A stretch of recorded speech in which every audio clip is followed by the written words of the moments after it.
যাই বলি না কেন এমন কিছু ব্যাপার আছে।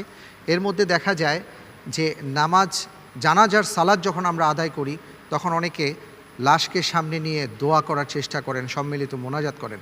আসলে সুন্নাটা কি যদি একটু বলে দেন আপনি। ধন্যবাদ আপনাকে। জানাজার সালাতের পর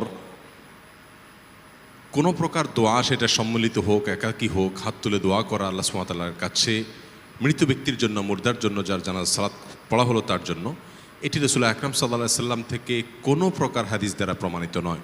এমনকি কোনো দুর্বল সূত্রে হাদিসও এক্ষেত্রে পাওয়া যায় না।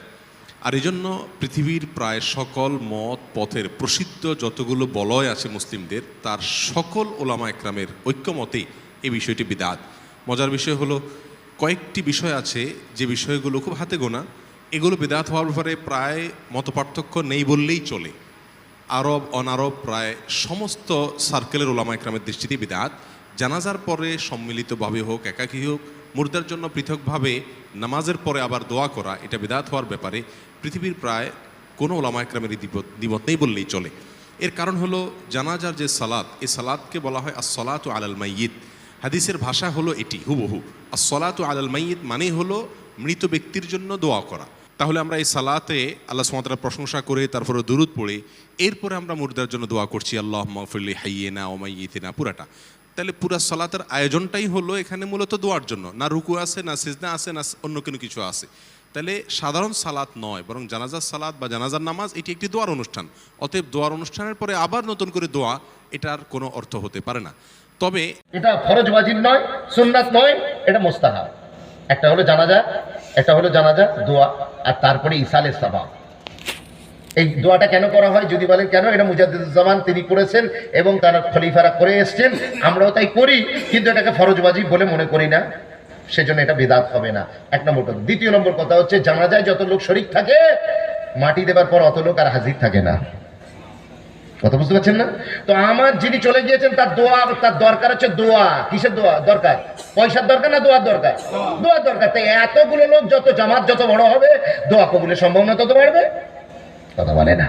তো সুতরাং আমরা জানাজার পরে সবাইকে নিয়ে একবার দোয়া করলাম, আবার গোরস্থানে ওই সুন্নাটাও পালন করলাম, গোরস্থানে মাটি মঞ্জিল দিয়ে ওটাও পালন করলাম। তাহলে আমরা বেনিফিটেড কি হতে পারলাম? আমরা উম্মিদ রাখতে পারি আল্লাহর কাছে যতবার চাইবো তত বেশি ভালো। আর এখানে যেমন এতগুলো লোককে আমরা একসাথে পেয়েছি, কিন্তু মাটি দেওয়ার পর অতগুলো লোক আর থাকবে না, বাড়ির 2-4 জন লোক থাকবে। আরে আমরা তো সারা জীবন আমাদের আত্মীয়র কবর জিয়ারত করবো, কিন্তু যে দূর দূরান্ত থেকে লোকগুলো এসেছিল, ভালো লোক, নামাজি লোক, হাজি ভাই, হাজি বান্দারা, তাদের মোনাজাত তো আমরা পাবো না। কত যায়।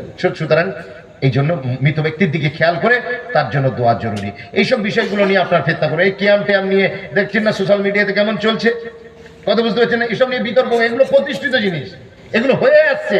এইগুলো নিয়ে নতুন করে ফিতনাবাজি করে মার্কেট গরম করে আপনি করবেন না, ফিতনা করবেন না। উম্মত এখন নাজুক অবস্থার মধ্যে দিয়ে চলছে, যে কারণে কিয়াম বেদাত হয়, সেই একই কারণে আপনার জামাতেও সমস্ত অনেক কিছু বিষয় সেগুলো বেদাত হয়ে যায়, আপনি নিজেও জানেন। কিন্তু জানার পরেও আপনি একটু লোকে গোজা মারার জন্য, ডিস্টার্ব করার জন্য, পাবলিককে বিভ্রান্ত করার জন্য এইসব কথাগুলো বলছেন। তো খামাখাই যারা জ্ঞানী হবে, হ্যাঁ মনে রাখবেন, অতি ফলে নত হয় গাছ, আর অল্প পানিতে লাফাই চুনো মাছ। কথা বুঝতে পারছেন না? তো সুতরাং যারা জ্ঞানী হবে, যারা বুঝবে যে এই সোসাইটির এখন কি দরকার, এখানে অনেক ধরনের মতমৌলম্বীর মানুষ আছে, আপনারা মিলেমিশে থাকবেন, যে যেটা করেন সেটা করবেন, কিন্তু কেউ কাউকে ফতোয়া দেবেন না। তুমি তোমারটা করো, আমি আমারটা করি, কিন্তু আমাকে তুমি বেদাতি বলবে না, আমিও তোমাকে কিছু বলবো না। আল্লাহ এবং তার রাসূলুল্লাহর জন্য ইসলামের ব্যানারে আমরা সবাই এক, কিন্তু আমি মুজাদ্দিদুজ্জামান দাদা হুজুরকে ভালোবাসি, তুমি আর একটা দলকে ভালোবাসো, করো, অসুবিধা নেই, কিন্তু তুমি আমাকে ফতোয়া দেবে না, এটা করা যাবে না, ওটা করা যাবে না, ফতোয়া দেবে না। ফতোয়া দিলে তাহলে কিন্তু ঝামেলা শুরু হবে, তখন আমাকেও কিন্তু ফতোয়া দিতে হবে, তাহলে অশান্তি তৈরি হবে। তো সুতরাং আমরা অশান্তি চাই না, সব মিলেমিশে থাকবেন। নৈনানের মানুষ, নৈনান আপনাদের দিলে দিলে যেন থাকে টান, দিলটা যেন না হয় খান খান, আপনারা মোহাব্বত নিয়ে থাকবেন।